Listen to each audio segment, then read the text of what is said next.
In this lecture, we're going to discuss systems that support routine processes. Let's begin with the Management Information System, or MIS. A MIS typically receives input from a transaction processing system, aggregates it, then reports it in a format useful to middle management in running the business.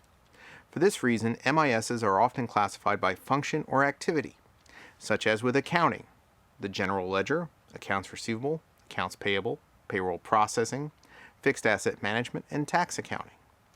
Finance, which includes capital budgeting, operational budgeting, and cash management. Manufacturing, which includes production planning, cost control, and quality control. Logistics, which includes inventory management and transportation planning. Marketing, which includes sales analysis and forecasting.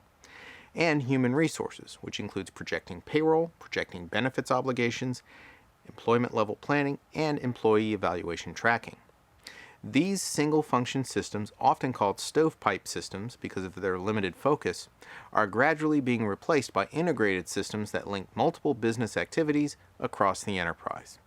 The most comprehensive integrated system is termed an Enterprise Resource Planning, or ERP system.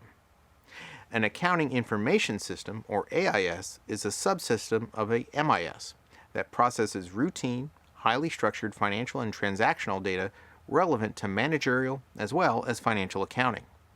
An accounting information system is concerned with transactions with external parties, which are reflected in financial statements prepared in conformity with GAAP, and the internal activities recorded in the cost accounting system and the preparation of related reports and analyses.